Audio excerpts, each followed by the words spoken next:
It's not where you start, it's where you finish.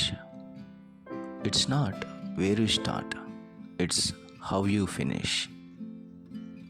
నువ్వు ఎక్కడ ప్రారంభించావన్నది కాదు, ఎలా ప్రారంభించావన్నది కూడా కాదు, ఎక్కడ ముగిస్తున్నావు, ఎలా ముగిస్తున్నావు అన్నదే మ్యాటర్. జీవితంలో ఎలా ప్రారంభించామన్నది కాదు, జీవితాన్ని ఎలా ముగిస్తున్నామన్నది ఇంపార్టెంట్. చాలా పరుగు ప్రయాణాల్లో ఆవేశంతో పరుగు ప్రారంభించి అపజయంతో ముగిస్తూ ఉంటారు. కానీ మెల్లగా ప్రారంభించిన వాడు తుదకు విజయం పొందుతూ ఉంటాడు. చాలా ఆడంబరంగా ప్రారంభించిన నీ జీవితం అస్తవ్యస్తంగా ముగుస్తుందేమో. ఇలా ప్రపంచంలో అనేక ఉదాహరణలు కనబడుతున్నాయి. లగ్జరియస్గా ప్రారంభించిన జీవితం భిక్షగా అనివలే ముగిస్తున్న జీవితాలు చూస్తున్నాం. కటిక దారిద్ర్యంలో పుట్టినవాడు దారిద్ర్యమును జయించి 10 మందికి సహాయం చేయగల సామర్థ్యంలోనికి వస్తున్నవాన్ని చూస్తూ ఉన్నాం. అందుకే దైవ గ్రంథం కూడా ఇలాగ చెబుతుంది, కార్యారంభము కంటే కార్యాంతము మేలు. కార్యారంభము కంటే కార్యాంతము మేలు. అవును, పుట్టడం ఎంత హోందా కలిగిన కుటుంబంలో పుట్టామా అన్నది కాదు, మరణించేటప్పుడు పరలోక అర్హత సాధించి మరణించామా లేదా అన్నదే ఛాలెంజ్. నీ జీవితం ఎక్కడ ప్రారంభించాం అన్నది పదే పదే గుర్తు చేసుకోవాల్సిన అవసరం లేదు. నీ జీవితం ఎక్కడ ముగించబోతామో అన్నదే గుర్తు చేసుకోవడం చాలా అవసరం. కటిక దారిద్ర్యంలో భయంకరమైనటువంటి మరణ స్థితులలో మరణ ఆజ్ఞ బయలుదేరి బ్రతకడమే కష్టం అనుకున్నటువంటి సమయాల్లో పుట్టిన మోషే ఒక రహస్య స్థానమందు ఉంచబడిన స్థితి, రహస్యంగా బతికించుకోవాల్సిన పరిస్థితి. కానీ అతని మరణం పర్వత శిఖరం మీద. అందుకనే it's not where you start matters, but where you finish. It's not how you start, it's how you finish. ఎలా ప్రారంభించమన్నది కాదు, ఎలా ముగిస్తున్నామన్నదే కావాలి. నీ జీవితంలో ఒక సాధారణ వ్యక్తిగా నీ ప్రారంభ దశ ఉందా? ఇంకా సాధారణమేంటి, అసాధారణ వ్యక్తిగా నీవు మారాలి. బలహీనతతో నీవు ప్రారంభించావా? ఇంకెన్నాళ్ళు బలహీనత? బలముతో పోరాడటం అవసరమై ఉన్నది. పొలములో కోత అయినా, భయంకరమైన యుద్ధములోనైనా నీ ముగింపు విజయం వైపు సాగాలి. నీ ప్రయాణం అత్యంత శ్రేష్టంగా ముగించబడాలి. చాలామంది జీవితాల్లో ఉన్నత స్థానంలోనికి ఎగిసిపడినట్లుగా కనబడతారు, కానీ ముగింపు దారుణంగా ఉంటుంది. ముగింపు దారుణంగా చేసుకోవటం కరెక్ట్ కాదు. అది ఒక ఎత్తు సాతానుకు సాదృశ్యంగా కనబడుతుంది. ఒక వెలిగిన తేజో నక్షత్రం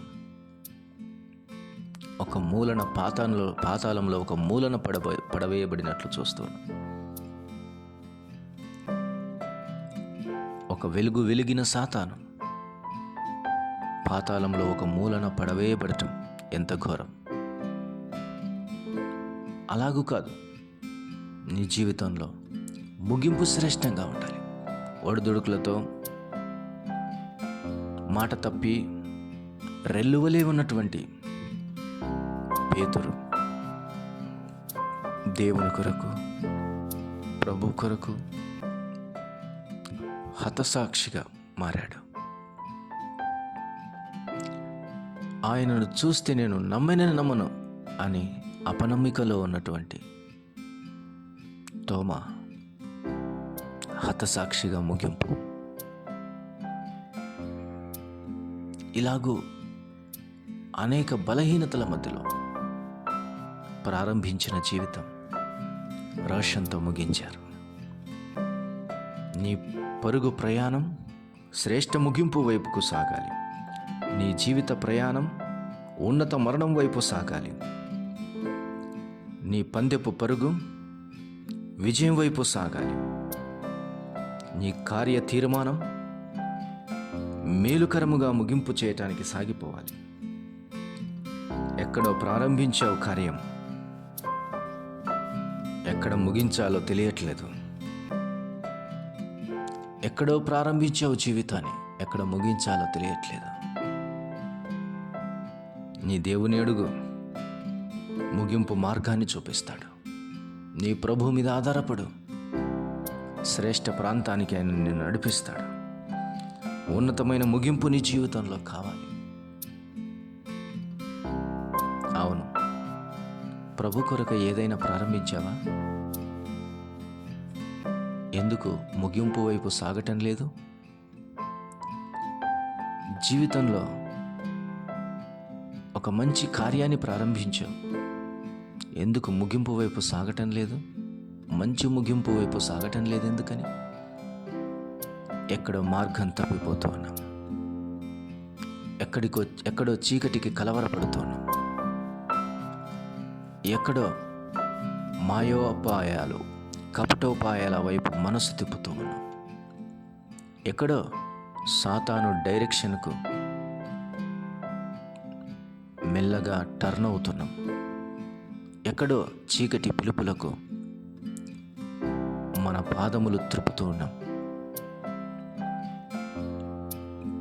దారి కనరాదు అనిపిస్తుందే కానీ దేవుని మీద ఆధారపడటం లేదు. ప్రభువును అడుగు, ఆయనను అడుగు. ఆయన నిన్ను చేరవలసిన గమ్యస్థానమునకు, నిశ్చయముగా చేరవలసిన పురమునకు ఆయన నిన్ను నడిపిస్తాడు. పట్టణము నుంచే బయలువెళుతివి కానీ భయంకరమైన చీకటిలోనికి దిగిపోదువా? యెరూషలేములో ప్రారంభించితివి కానీ యెరికోలో ముగిస్తావా? ఏమిటి నీ ప్రయాణం? శ్రేష్టమైన పరలోకపు యెరూషలేము వైపు కదా సాగాల్సింది. ఎందుకు నాశన యెరికో దగ్గర ఆగిపోయావు? ఎందుకు అనుమానించే పట్టణాల దగ్గర ఆగిపోయావు? మోసపూరిత ప్రాంతాల దగ్గర ఎందుకు ఇంకా నీ ప్రయాణాన్ని ఆగిపోయావు? చెప్పలేదా లోతు ఆ పర్వత ప్రాంతానికి సాగిపోమని ముందే చెప్పలేదా లోతు? ఎందుకు నాకు ఇది చాలన్నావు? ఆగిపోవద్దు. దేవుడు చెప్పిన పర్వతారోహణము చేయి. నువ్వు ఎక్కడ ప్రారంభించావన్నది కాదు, ఎక్కడ ముగించావన్నది.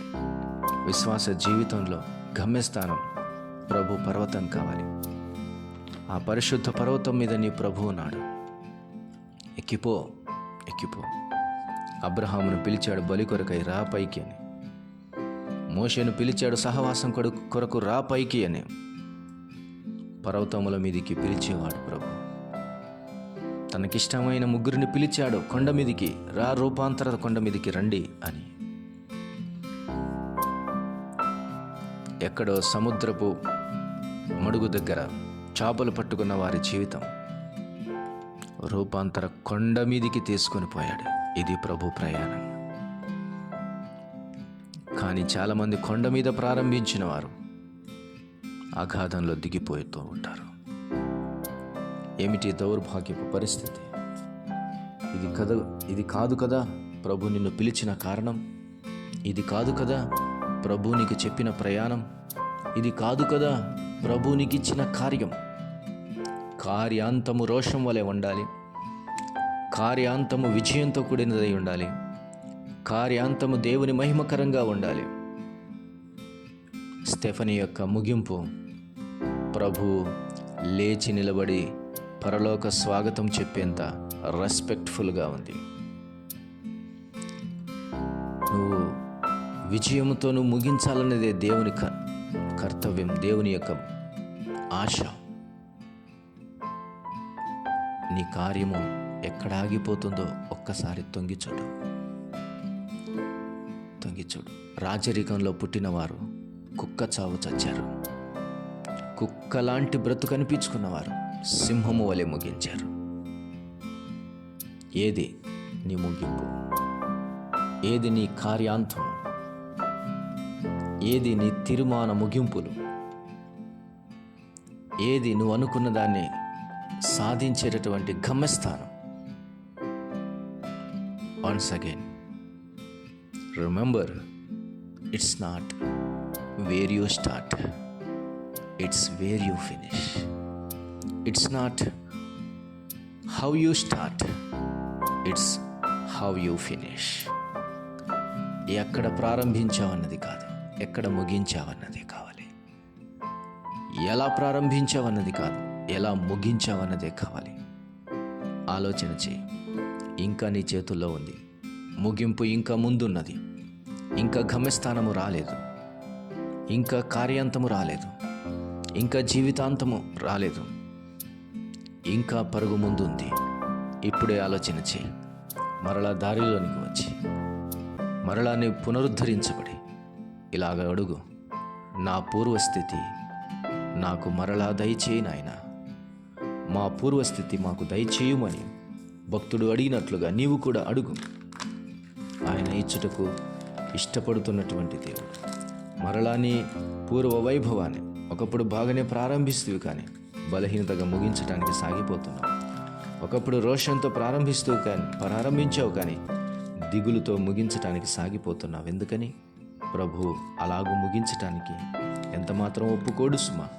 విజయంతోనే ముగించటానికి నీవు ఇష్టపడాలి. అదే నీ ప్రభు ఇష్టపడుతున్నాడు. అలానే సాగిపోవటానికే నీవు కూడా తీర్మానం చేసుకో. నిన్ను బలపరచువాడు దేవుడు, నిన్ను సమకూర్చువాడు దేవుడు, నీకు బలమిచ్చువాడు దేవుడు, నిన్ను ధైర్యపరచువాడు దేవుడు, ఆదరించువాడు ప్రభువు, చేయిపట్టువాడు ప్రభువు, కృంగిన మోకాలను బలపరచువాడు, నలిగిన హృదయమును లేవనెత్తువాడు, చేతగాని చేతులకు బలమిచ్చువాడు ఆయనే. రోషం కలిగిన సూర్యుని వలె శౌర్యము కలిగి, రోషం కలిగినటువంటి సైనికుని వలె ప్రభావము కలిగి, పరాక్రమశాలివై యుద్ధమాడుము. మరలా నీ ఖడ్గమునకు పనిపెట్టుము, మరలా నీ డాలుకు పనిపెట్టుము. నువ్వు మరలా విజయమును సాధించుము. సాధించుటకు తగిన శక్తి ప్రభువిచ్చుచున్నాడు. దాన్ని కోరుకున్నట్టుకు సిద్ధపడు. మోకాల్లో ఉంది నీ బలం, మర్చిపోకు. బలపరచువాడు దేవుడై ఉన్నాడు. మోకరించి ప్రార్థించు. బలపరిచే దేవుడు నీ యొద్దకు వచ్చుచున్నాడు. ఎంతైనా, ఎట్లయినా, ఎలాగైనా, ఏ స్థితిలోనైనా ముగింపు శ్రేష్టంగా ఉండటానికి ప్రయత్నం చేయి. ఇదే ప్రభు కోరుకుంటున్నాడు. అట్టి కృపా దేవుడు మనందరికీ దయచేయునుగాక. ప్రియ తండ్రి, స్తోత్రం. మాటలను దీవించండి. వినవారి హృదయాలు కార్యం చేసి మహిమ పొందమని క్రీస్తు యేసు నామములో అడుగుచున్నాము తండ్రి. ఆమేన్.